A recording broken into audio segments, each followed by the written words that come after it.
Hello बच्चों, देखो आज हम चैप्टर 6 के लिए वीडियो नंबर 11 लेकर के आए हैं और इस वीडियो के अंदर अपन बात करेंगे उदासीनीकरण अभिक्रिया की।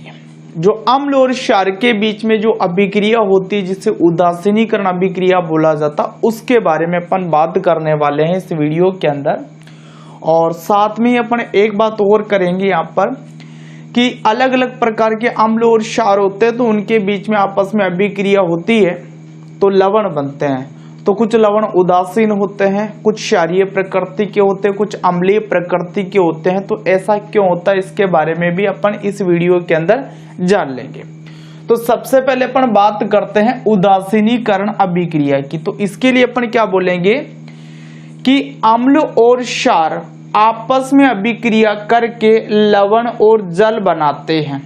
अम्ल और क्षार आपस में अभिक्रिया करके लवण और जल बनाते हैं, बस उसी अभिक्रिया को आप क्या बोलोगे, उदासीनीकरण अभिक्रिया। तो क्या परिभाषा लिखेंगे इसकी कि ऐसी रासायनिक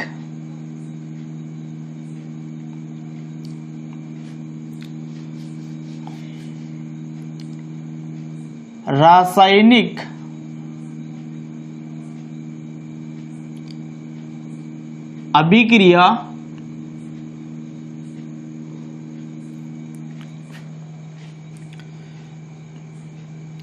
जिसमें अम्ल एवं क्षार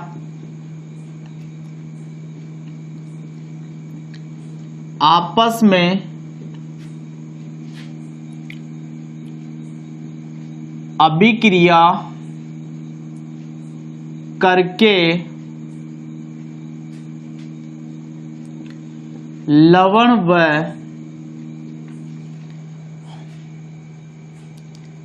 जल बनाते हैं।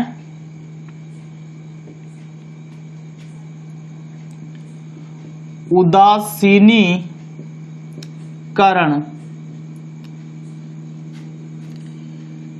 अभिक्रिया कहलाती है। ठीक है, तो इस अभिक्रिया में क्या होगा, देखो कि एक अम्ल है और एक क्षार है, दोनों आपस में अभिक्रिया करते हैं और बनाते हैं लवण प्लस जल। जैसे उदाहरण के लिए अपन देखो, अम्ल ले लेते हैं HCl और क्षार ले लेते हैं NaOH, दोनों के बीच में अभिक्रिया होती है। तो देखो अभिक्रिया में आपको क्या करना है कि इसका Cl और इसका Na ये दोनों साथ में लेने हैं आपको, ठीक है ना। ये इसका Na और इसका Cl, ठीक है। तो देखो अभिक्रिया में क्या बनता है, NaCl लवण बनता है और साथ में आपको मिल जाता है HOH यानी कि जल। इसका H और इसका OH साथ में ले लिया उधर, और इधर Na प्लस और Cl माइनस, Na प्लस और Cl माइनस। Na प्लस पहले लिखा जाएगा, Cl माइनस बाद में लिखा जाएगा, ठीक है। तो यहाँ पर क्या बन गया, लवण बन गया, ठीक है। अब देखो उदासीनीकरण अभिक्रिया में वास्तविकता में क्या होता है कि अम्ल का तो H प्लस आयन और क्षार का OH माइनस आयन आपस में अभिक्रिया करके जल बनाता है। देखो इस रिएक्शन को मैं तोड़ के बताता हूं आपको। यहां पर क्या है कि H प्लस और Cl माइनस है, और यहां पर क्या है, Na प्लस और OH माइनस है। उदासीनीकरण अभिक्रिया में वास्तविकता में क्या होता है कि जो अम्ल है उसका तो H प्लस आयन और जो क्षार है उसका OH माइनस आयन, ये दोनों आपस में अभिक्रिया करके क्या करते हैं, जल का निर्माण करते हैं। बस यही अभिक्रिया क्या है, उदासीनीकरण अभिक्रिया है। इससे कोई मतलब नहीं है कि Na प्लस और Cl माइनस आपस में मिलकर के NaCl भी बना रहे, बस हमें ये देखना है कि अम्ल का तो H प्लस और क्षार का OH माइनस दोनों आपस में अभिक्रिया करके जल बना ले, बस उसी अभिक्रिया को आप क्या बोलोगे, उदासीनीकरण अभिक्रिया बोल दोगे, ठीक है ना। तो भाई देखो हमारे सामने एक नई बात आई है अभी अभी सामने। क्या बात सामने आई है कि उदासीनीकरण सीनीकरण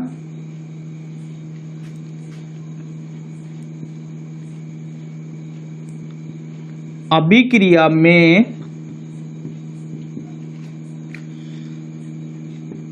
अम्ल का H+ आयन तथा क्षार का OH- आयन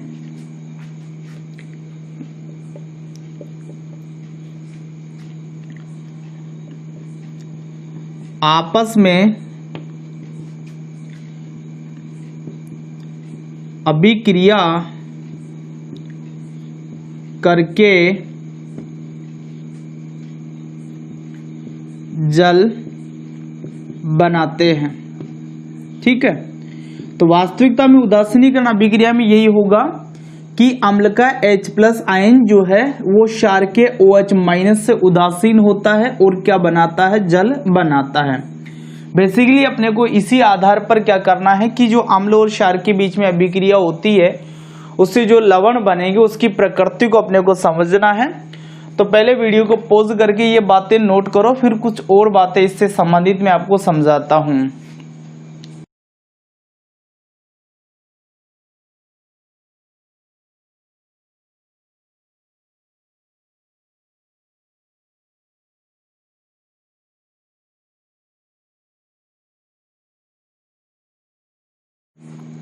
ठीक है भाई, नोट किया आपने।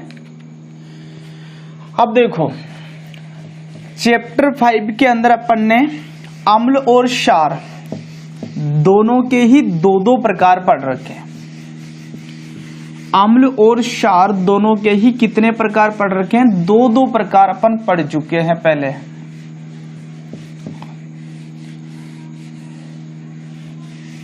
देखो इधर साइड में लेता हूं ये बात पहले मैं। एक तो आपने पढ़ रखा है परबल अम्ल। ऐसे अम्ल जो जल में पूर्ण रूप से आयनित हो जाते हैं वो परबल अम्ल कहलाते हैं।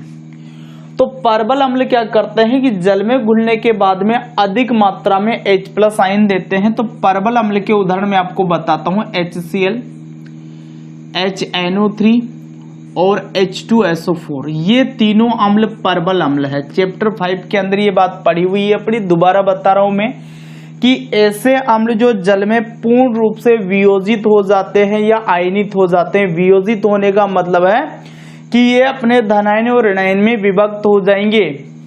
जैसे HCl है तो ये अपने धनायन और ऋणायन H+ और Cl- में विभक्त हो जाएगा। HNO3 है तो ये भी अपने धनायन और ऋणायन H+ और NO3- के अंदर विभक्त हो जाएगा। H2SO4 है तो ये भी अपने धनायन और ऋणायन के अंदर विभक्त हो जाएगा, H+ और SO4-2। तो ऐसे अम्ल जो जल में पूर्ण रूप से वियोजित हो जाते हैं उन्हें परबल अम्ल बोला जाता है। और परबल अम्ल जल में घुलने के बाद में अधिक मात्रा में H+ आयन देंगे। दूसरे होते हैं भाई दुर्बल अम्ल। दुर्बल अम्ल, तो दुर्बल अम्ल वो अम्ल है जो जल में पूर्ण रूप से वियोजित नहीं होंगे, कुछ मात्रा में अवियोजित या आणविक अवस्था में रह जाएंगे। तो दुर्बल अम्ल क्या करते हैं, जल में घुलने के बाद में कम मात्रा में H+ आयन देते हैं। जैसे मैं आपको उदाहरण दूं इनके, तो CH3COOH एसिटिक अम्ल एक दुर्बल अम्ल है। H2CO3 कार्बोनिक अम्ल एक दुर्बल अम्ल है। H2SO3 सल्फ्यूरस अम्ल एक दुर्बल अम्ल है। तो ये दुर्बल अम्ल है भाई। इसी तरीके से देखो परबल क्षार होते हैं। परबल क्षार, ऐसे क्षार जो जल में घुलने पर पूर्ण रूप से वियोजित या आयनित हो जाते हैं उन्हें परबल क्षार बोलोगे। तो परबल क्षार भी जल में घुलने के बाद में क्या करते हैं, अधिक मात्रा में OH- आयन देते हैं। तो परबल क्षार दो है, एक तो होता है NaOH और दूसरा होता है KOH। ये दो परबल क्षार। ऐसे दुर्बल क्षार होते हैं। तो दुर्बल क्षार जल में घुलने के बाद में पूर्ण रूप से वियोजित नहीं होते हैं और कुछ मात्रा में अवियोजित या आणविक अवस्था में रह जाते हैं। जैसे उदाहरण में देखो आप, तो NH4OH CaOH का होल ट्वाइस MgOH का होल ट्वाइस, है ना, AlOH का होल थ्राइस, ये सब दुर्बल क्षार है भाई। तो कुल मिला के बात ये याद रखो कि परबल अम्ल जल में घुलने के बाद में अधिक मात्रा में H+ आयन देते हैं और दुर्बल अम्ल जल में घुलने के बाद में कम मात्रा में H+ आयन देते हैं। परबल क्षार जल में घुलने के बाद में अधिक मात्रा में OH- आयन देते हैं और दुर्बल क्षार जल में घुलने के बाद में कम मात्रा में OH- आयन मुक्त करते हैं। अब इधर देखो, आप देखो, मान लीजिए आप उदासीनीकरण अभिक्रिया जब करवा रहे हैं तो उसके अंदर आपने परबल अम्ल और परबल क्षार लिया, तो दोनों की अभिक्रिया से बनेगा लवण और साथ में क्या बनेगा, जल बनेगा। ठीक है, तो देखो परबल अम्ल और परबल क्षार की अभिक्रिया से जो लवण बनता है वो बिल्कुल उदासीन होता है और उसकी जो pH होती है वो होती है 7। कितनी होती है उसकी pH? 7 होती है। ठीक है, दूसरी बात देखें तो परबल अम्ल के साथ में मैं दुर्बल क्षार ले लेता हूं, दुर्बल क्षार।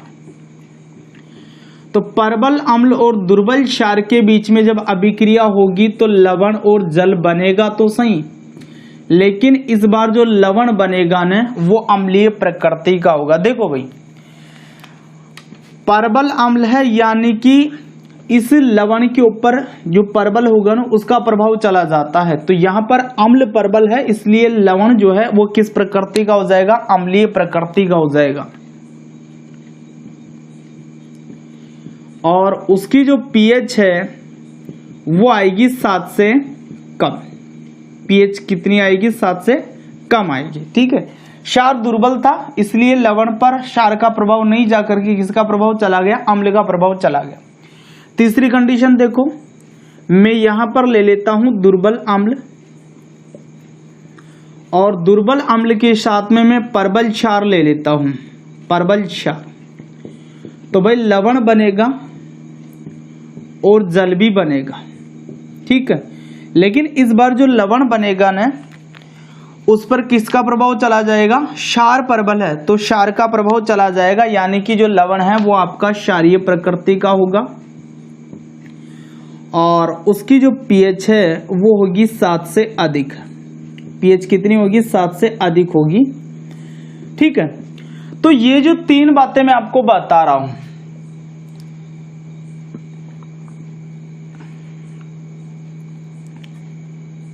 हाँ, एक प्रश्न कई बार अपने दिमाग में आता है कि दुर्बल अम्ल और दुर्बल क्षार के बीच में अभिक्रिया करवाएं तो क्या होगा। तो जान लो कि दुर्बल अम्ल और दुर्बल क्षार साधारणतः अभिक्रिया नहीं करते हैं और यदि ये अभिक्रिया करेंगे तो ये वाली स्थिति पैदा होगी। जैसे यहाँ पर परबल अम्ल और परबल क्षार था तो लवण बिल्कुल उदासीन बना, ऐसा ही यहाँ पर होगा कि दुर्बल अम्ल और दुर्बल क्षार के बीच में आप अभिक्रिया करवाओगे तो लवण उदासीन होगा और उसकी pH भी कितनी होगी? 7 होगी। लेकिन साधारणतः ये दोनों जो है अभिक्रिया नहीं करते हैं।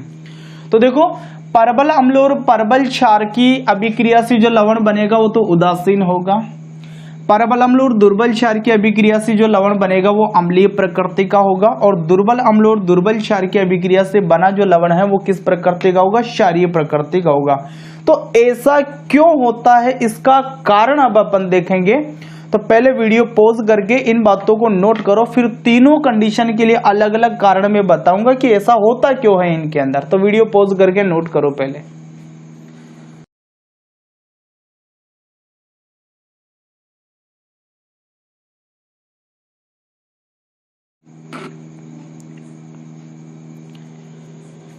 ठीक है भाई, आपने नोट किया तो एक एक का कारण अपन समझते हैं।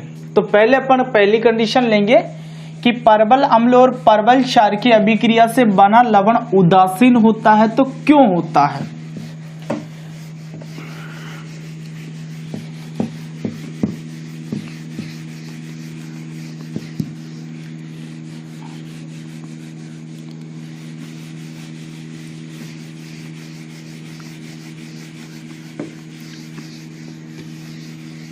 देखो भाई, हमने पढ़ा है कि परबल अम्ल और परबल क्षार, इन दोनों की अभिक्रिया से कोई लवण बनता है और जल बनता है। ठीक है, तो यहां पर जो लवण बनने वाला है वो किस प्रकृति का होगा? उदासीन प्रकृति का होगा और उसकी पीएच कितनी होगी? 7 होगी। जैसे मैं एक उदाहरण भी लूं आपके सामने, तो ये HCl एक परबल अम्ल है और यहां पर एक परबल क्षार में ले लेता हूं NaOH। दोनों के बीच में जब अभिक्रिया होती है तो लवण बनता है NaCl और साथ में आपको प्राप्त होता है जल। तो यहां पर जो लवण बना ये उदासीन प्रकृति का होगा और इसकी जो पीएच है वो होगी 7। कितनी होगी? 7 होगी। तो इसी बात को अपन समझना चाहते हैं। तो भाई देखो, कंडीशन क्या समझना, यहां पर आप समान सांद्रता वाले परबल अम्ल और परबल क्षार का जलीय विलयन लेंगे। वास्तव में जब ये अभिक्रिया हुई होगी तो अम्ल और क्षार दोनों ही आपको किस रूप में लेने होंगे? जलीय विलयन के रूप में लेने होंगे। तो लवण भी आपको जलीय विलयन के रूप में ही क्या होगा? मिलेगा। ये जल है तो द्रव अवस्था में दिखाएंगे। तो समान सांद्रता वाले परबल अम्ल और परबल क्षार, देखो भाई समान सांद्रता का मतलब यह है कि 1 लीटर जल के अंदर मान लीजिए आपने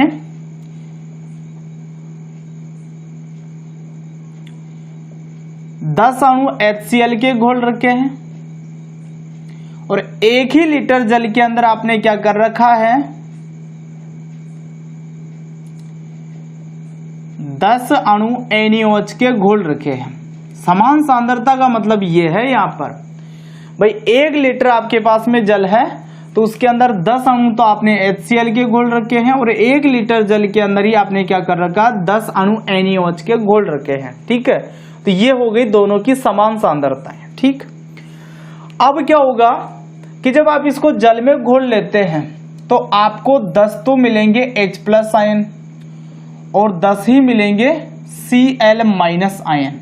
ठीक है ना, और 10 आपने इसके अणु घोल रखे हैं तो जब आप जल में इसको घोल रखे हो तो इसका भी आयनन होगा, तो 10 तो आपको मिलेंगे Na+ आयन और 10 ही मिल जाएंगे आपको OH- आयन।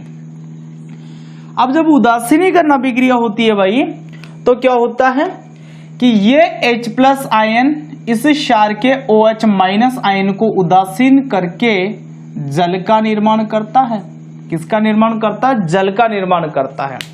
तो होता क्या है कि जब परबल अम्ल और परबल क्षार के बीच में आप अभिक्रिया करवाओगे, समान सांद्रता वाला लिया है आपने यदि, तो परबल अम्ल और परबल क्षार दोनों का ही पूर्ण रूप से आयनन हो जाएगा। यानी कि आप इसके जितने अणु जल में घोल रखे हो वो सारे के सारे सारे के सारे अणु अपने धनायन और ऋणायन के अंदर विभक्त हो जाएंगे। आयनन होने का मतलब है अपने धनायन और ऋणायन के अंदर विभक्त हो जाना। तो आपने 10 HCl के अणु जल में घोले तो 10 के 10 ही अणु इसके आयनित हो गए। ठीक है, ऐसे 10 अणु आपने NaOH के घोले तो 10 के 10 अणु इसके आयनित हो गए। तो समान मात्रा में H+ आयन मिलेंगे आपको और समान मात्रा में ही OH- आयन मिलेंगे। तो ये दोनों आयन एक दूसरे को पूर्ण रूप से उदासीन कर देंगे। 10 H+ और 10 OH- है, ये दोनों आयन एक दूसरे को पूर्ण रूप से उदासीन करके जल का निर्माण कर लेते हैं। और जब ये दोनों एक दूसरे को पूर्ण रूप से उदासीन कर लेते हैं तो इसी कारण से इसकी प्रकृति कैसी होती है? उदासीन होती है और इसकी पीएच कितनी होती है? 7 होती है। यदि मान लीजिए उदासीनीकरण अभिक्रिया हो जाने के बाद में H+ आयन बच जाता तो वो लवण अम्लीय प्रकृति का बन जाता, और यदि मान लीजिए उदासीनीकरण अभिक्रिया हो जाने के बाद में OH- आयन बच जाता तो वो विलयन क्षारीय प्रकृति का हो जाता। तो अपन ऐसा बोलते हैं कि परबल अम्ल और परबल क्षार की अभिक्रिया से बना लवण उदासीन होता और उसकी पीएच 7 होती है, क्योंकि परबल अम्ल और परबल क्षार दोनों ही जल में पूर्ण रूप से वियोजित हो जाते हैं, जिससे समान मात्रा में H+ और OH- आयन मुक्त होते हैं और ये दोनों आयन एक दूसरे को पूर्णतः उदासीन कर देते हैं, जिसके कारण ऐसा लवण या लवण का जो जलीय विलयन है वो किस प्रकृति का होगा? उदासीन प्रकृति का होगा। तो ये बात मैं यहां पर अब लिख देता हूं कि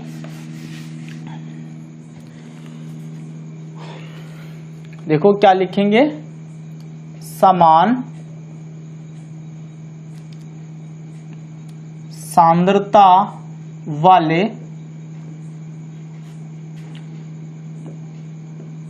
परबल अम्ल व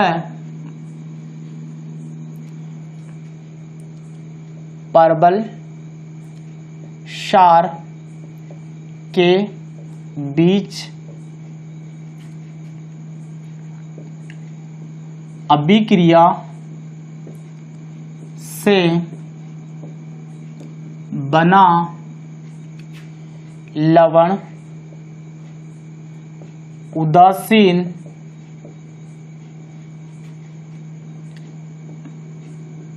प्रकृति, लवण या लवण का विलयन भी आप कह सकते हो, लवण या विलयन, ठीक है ना। उदासीन प्रकृति का होता है तथा इसकी pH 7 होती है। अब ऐसा होता क्यों है ये देखते हैं। क्योंकि परबल अम्ल व परबल क्षार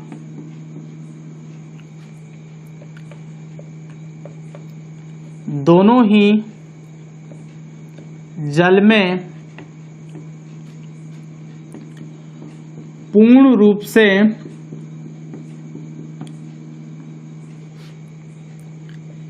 वियोजित या आयनित हो जाते हैं तथा समान मात्रा में या सांद्रता भी आप ले सकते हो काम में H प्लस व OH माइनस आयन मुक्त करते हैं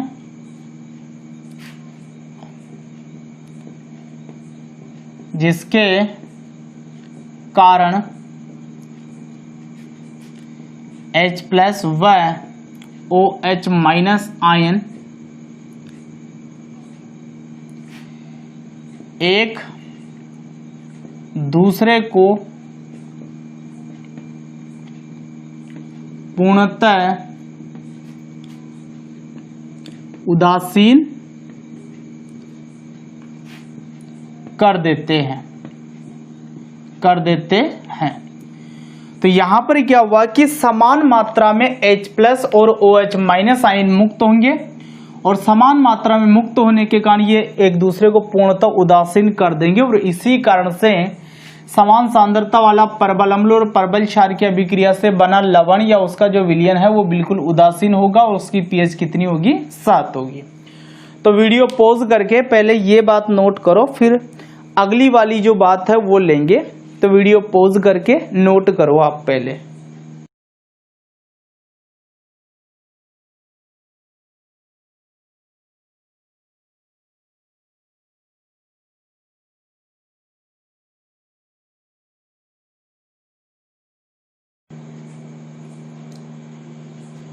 ठीक है भाई, किया नोट।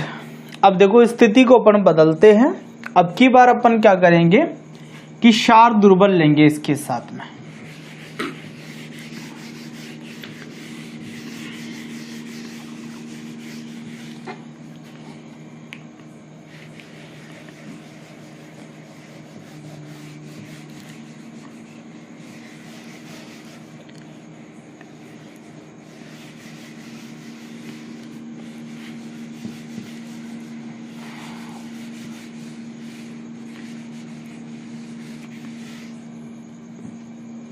देखो मैं अम्ल परबल ले लेता हूं HCl, ठीक है, परबल अम्ल है ये। भाई हमने पढ़ रखा है कि परबल अम्ल है कोई और दुर्बल क्षार, दुर्बल क्षार। इन दोनों की अभिक्रिया से लवण और जल बनता है। ठीक है, तो देखो परबल अम्ल में मैं HCl ले लेता हूं और दुर्बल क्षार के अंदर मैं NH4OH ले लेता हूं। दोनों की जब अभिक्रिया होगी तो आपको क्या मिलेगा? आपको मिलेगा NH4Cl और plus HOH, NH4Cl plus HOH। तो ये जो लवण है इस बार ये किस प्रकृति का मिलने वाला है? आपको अम्लीय प्रकृति का मिलने वाला है और इसका pH बराबर होगा 7 से कम। तो हम ये जानना चाहते हैं कि ये लवण अम्लीय प्रकृति का क्यों प्राप्त होता है हमें। देखो क्या है कि समान सांद्रता वाले परबल अम्ल और दुर्बल क्षार के बीच अभिक्रिया से बना लवण या विलयन, लवण या फिर लवण का विलयन हो सकता है, अम्लीय प्रकृति का होता है तथा उसकी pH 7 से कम होती है, तो ऐसा होता क्यों है ये अपन जानना चाह रहे हैं। क्यों होगा ऐसा ये समझते हैं अब अपन थोड़ा सा। तो भाई देखो आपके पास में अम्ल कैसा है? परबल है। मान लीजिए आपने वही 1 लीटर जल था और उसके अंदर आपने 10 HCl के अणु लिए हैं। भाई ये जलीय विलयन के रूप में रहेगा और ये भी जलीय विलयन के रूप में रहेगा, तो आपको जो लवण मिलेगा वो भी जलीय विलयन के रूप में मिलेगा। और ये जल अभिक्रिया कभी भी हो तो जलीय विलयन के रूप में ये अम्ल और क्षार आपस में अभिक्रिया करेंगे। ऐसा नहीं है ठोस अवस्था में अभिक्रिया कर ले जाए, नहीं होगा ऐसा। जलीय विलयन के रूप में आपको दोनों को लेना पड़ेगा। तो मान लीजिए आपने 1 लीटर जल के अंदर 10 अणु HCl के घोल रखे हैं। अब चूंकि ये परबल अम्ल है तो परबल अम्ल होने की वजह से इसका जल के अंदर पूर्ण रूप से आयनन होगा, तो 10 तो आपको H+ आयन मिल जाएंगे और 10 ही आपको Cl- आयन मिल जाएंगे। अब जरा अपन क्षार को भी देखते हैं। तो मान लीजिए आपने क्षार के 10 ही अणु जल के अंदर घोले हैं 1 लीटर जल के अंदर, लेकिन यहां थोड़ा सा फर्क आएगा कि ये जो क्षार आपने लिया है ये दुर्बल क्षार है।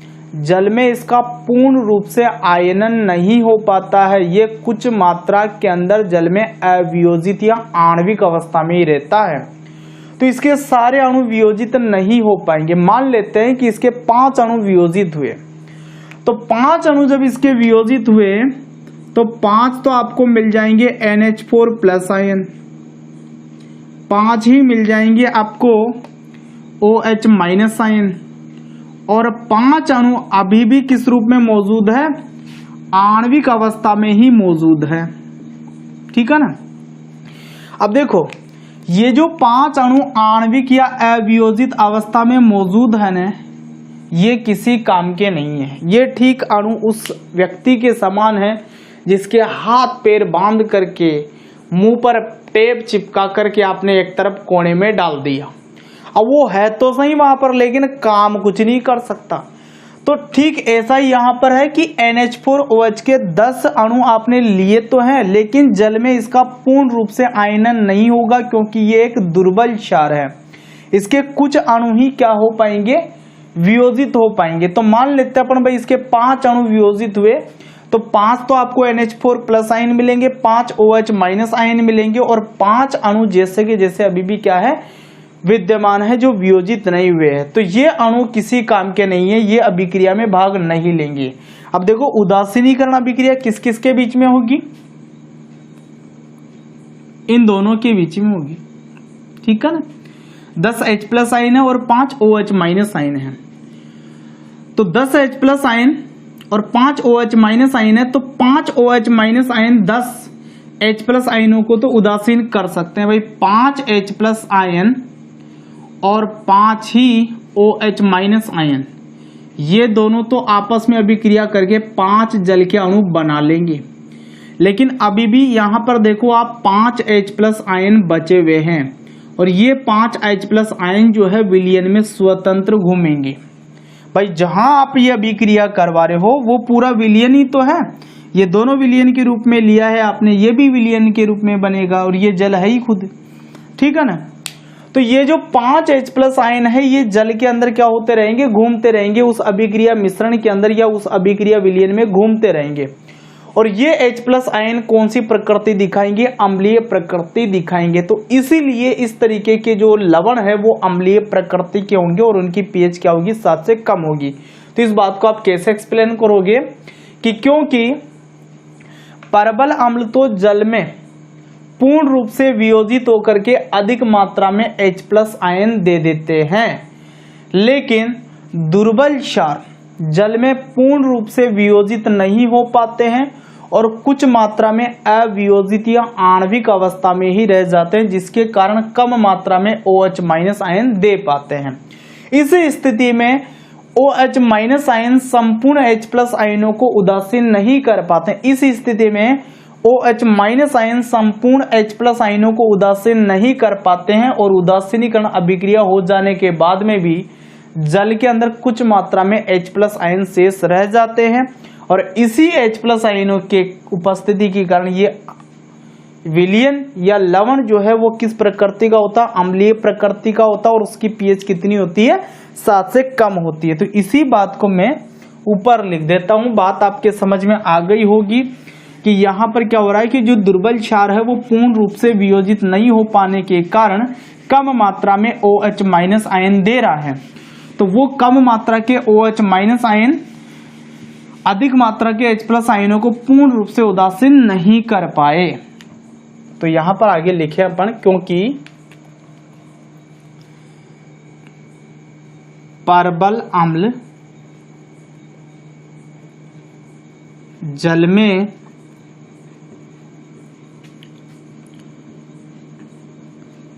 पूर्ण रूप से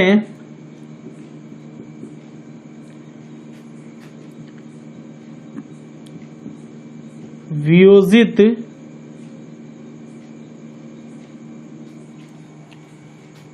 होकर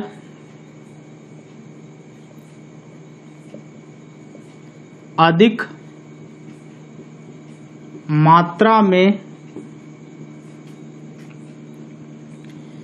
H प्लस आयन देता है, जबकि दुर्बल क्षार जल में पूर्ण रूप से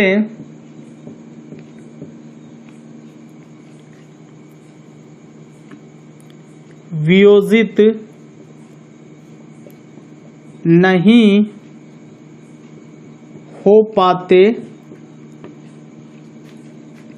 तथा कम मात्रा में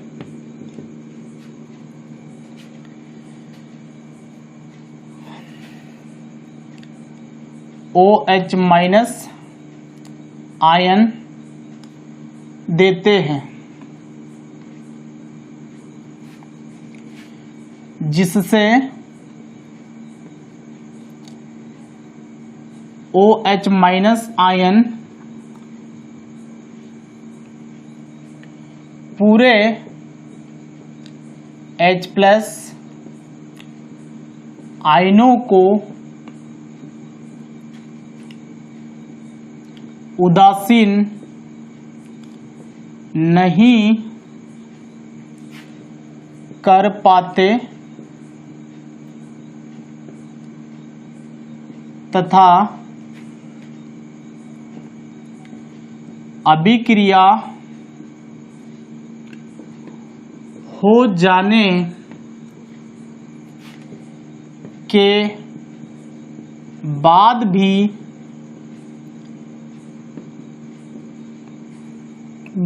भी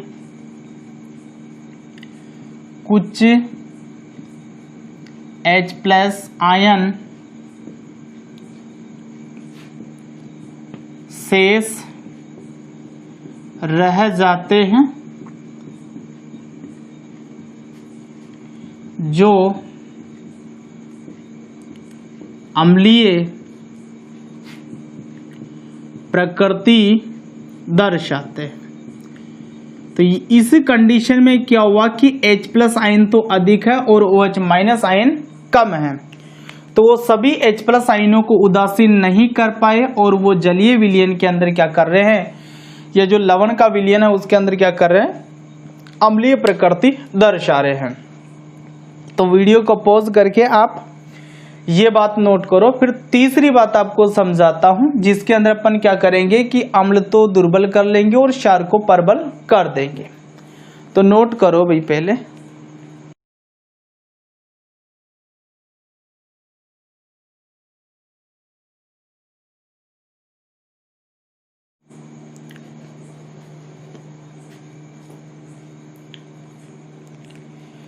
ठीक है भाई, किया नोट। अब देखो एक तीसरी कंडीशन और देख लो, जिसके अंदर आपको क्या है कि अम्ल तो दुर्बल लेना है और क्षार प्रबल लेना है।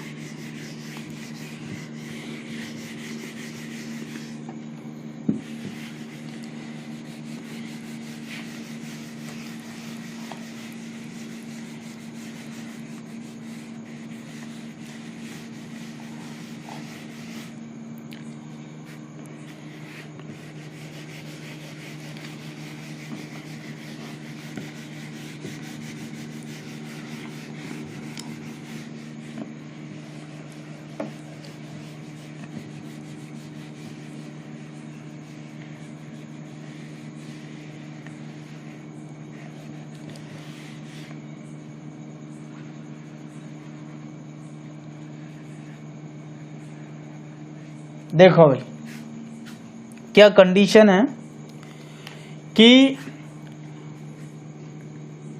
दुर्बल अम्ल हमने लिया, ठीक है, और प्रबल क्षार हमने लिया। दोनों की अभिक्रिया से लवण और जल बनता है। तो देखो यहाँ कंडीशन क्या होगी, देखो यहां पर मैं दुर्बल अम्ल ले लेता हूं CH3COOH, ठीक है। प्रबल क्षार मैंने ले लिया NaOH। तो इस अभिक्रिया में देखो क्या होता है कि अम्ल का H+ आयन यहां मौजूद है, ये H+ आयन, और इसका सोडियम धनायन यहां है। तो आपको करना क्या है कि इसका जो सोडियम धनायन है यहां उठा के पटको और इसका जो H+ आयन है वो यहां उठा के डाल दो, ठीक है। तो देखो क्या होगा रिएक्शन में, आपको मिलेगा CH3COONA।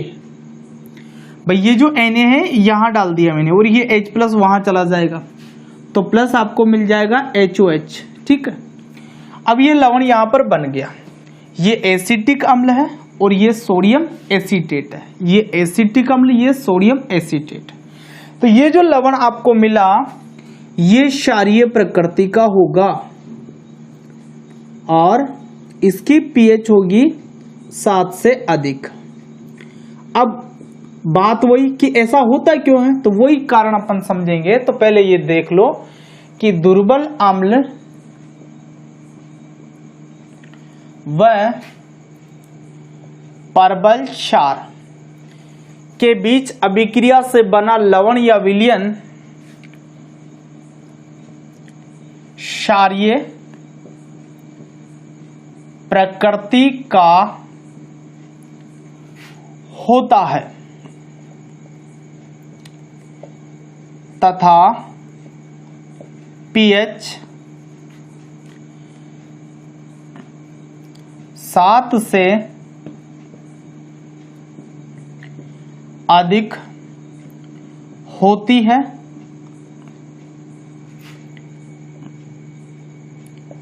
क्योंकि अब ऐसा क्यों होता है ये अपन थोड़ा समझते हैं पहले। तो तो देखो भाई, समान सांद्रता रखनी है दोनों की, यानी कि जल के अंदर आप 10 अणु इसके घोल रहे हो तो 10 ही इसके घोलोगे। तो मान लीजिए आपने 10 अणु तो लिए थे CH3COOH के, ठीक है, और 10 ही अणु आपने ले लिए NaOH के। अब क्या होगा देखो, ये अम्ल दुर्बल है, तो क्या जल के अंदर इसका पूर्ण रूप से वियोजन हो जाएगा? क्या ये जल के अंदर पूर्ण रूप से अपने धनायन और ऋणायन में विभक्त हो जाएगा? क्या नहीं होगा ये। तो मान लीजिए इसके 5 ही अणु वियोजित हो पाए, तो 5 तो आपको मिल जाएंगे CH3COO माइनस आयन, 5 आपको मिल जाएंगे H प्लस आयन, और इसके जो 5 अणु है वो अवियोजित अवस्था में ही विद्यमान है विलयन के अंदर। कौन सी अवस्था में विद्यमान है? अवियोजित अवस्था में विद्यमान है। तो ये जो अवियोजित है ये तो किसी भी काम का नहीं है, ये अभिक्रिया में भाग नहीं लेगा। ये ठीक उस व्यक्ति के समान है, किस व्यक्ति के समान है? जिसके हाथ पैर बांध करके मुंह पर टेप चिपका करके एक तरफ कोने में डाल दिया हो, वो है तो सही लेकिन कर कुछ नहीं सकता, तो ये अभिक्रिया में भाग नहीं लेगा। ठीक है, ये जो वियोजित हो गया ये ही अभिक्रिया में क्या करेंगे? भाग लेंगे। यहाँ क्षार तो कैसा है? परबल है, तो ये तो जल में पूर्ण रूप से वियोजित होगा। तो पूर्ण रूप से जब ये वियोजित होगा तो आपको 10 तो मिल जाएंगे इससे Na प्लस आयन, और 10 ही मिल जाएंगे आपको OH माइनस आयन। ठीक है ना।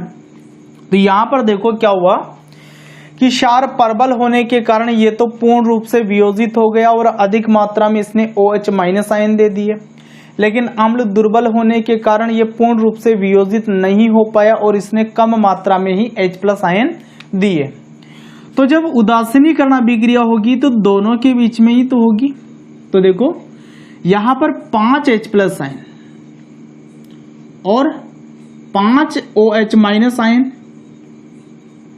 ये दोनों तो आपस में क्रिया करके 5 HOH बना लेंगे, लेकिन ये अभिक्रिया हो जाने के बाद में भी अभी 5 OH माइनस आयन विलयन के अंदर शेष रह जाएंगे, और ये विलयन के अंदर जो 5 OH माइनस आयन बचे हुए हैं यही इसकी कौन सी प्रकृति दर्शा देंगे? क्षारीय प्रकृति दर्शा देंगे। तो इस बात को अपन कैसे बताएंगे कि समान सांद्रता वाले दुर्बल अम्ल और परबल क्षार के बीच अभिक्रिया से बना लवण या विलयन क्षारीय प्रकृति का होता है और उसकी pH 7 से अधिक होती है, क्योंकि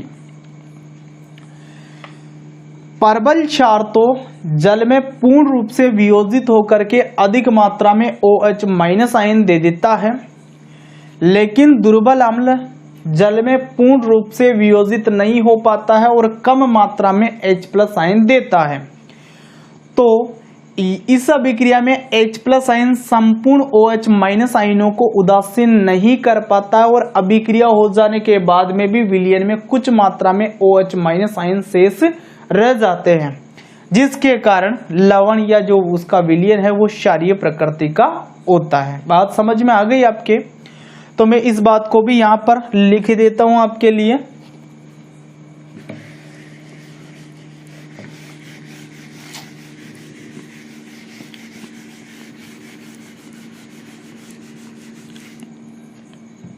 तो यहां से बात लिखते हैं अपन वापस।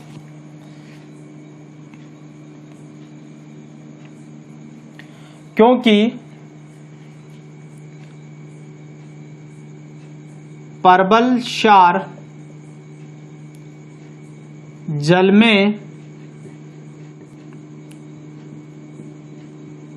पूर्ण रूप से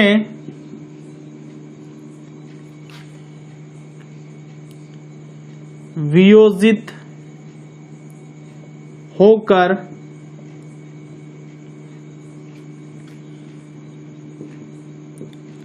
अधिक मात्रा में OH माइनस आयन देता है, जबकि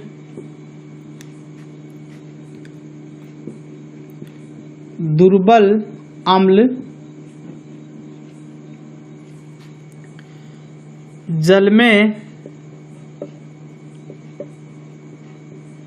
पूर्ण रूप से वियोजित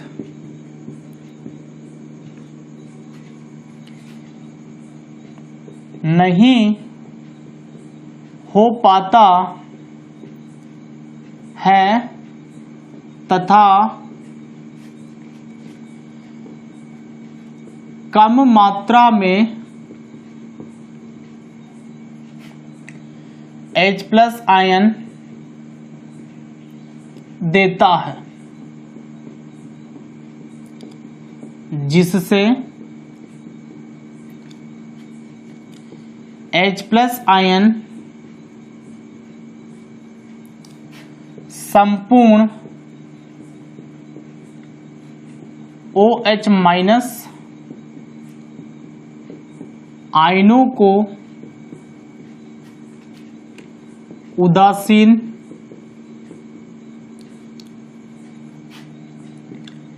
नहीं कर पाता तथा अभिक्रिया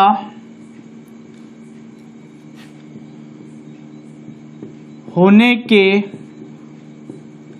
बाद भी कुछ मात्रा में OH- आयन शेष रह जाते हैं, जो क्षारीय प्रकृति दर्शाते हैं। तो यहां पर इस बार क्या हुआ है कि क्षार प्रबल होने के कारण अधिक OH- आयन मुक्त होंगे और अम्ल दुर्बल होने के कारण कम मात्रा में H+ आयन मुक्त होंगे। तो सभी H+ आयन जो है वो मिलकर के सारे OH- आयनों को उदासीन नहीं कर पाएंगे और उदासीनीकरण अभिक्रिया जब हो जाएगी उसके बाद में भी विलयन में कुछ OH- आयन शेष रह जाएंगे, जिसके कारण जो लवण है वो क्षारीय प्रकृति का होगा और उसकी pH 7 से भी क्या होगी, कम होगी। तो वीडियो पॉज करके ये वाली बात भी आप नोट करो।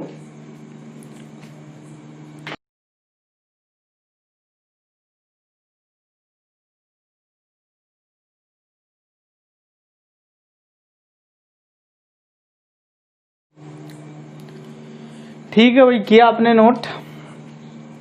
तो आज के वीडियो में यही 3 बातें मुख्य है कि प्रबल अम्ल और प्रबल क्षार की अभिक्रिया से जो लवण बना वो उदासीन प्रकृति का हुआ, क्यों हुआ उसका कारण आपको बता चुके हैं। प्रबल अम्ल और दुर्बल क्षार की अभिक्रिया से बना लवण अम्लीय प्रकृति का हुआ, क्यों हुआ उसका कारण आपको दिया हमने।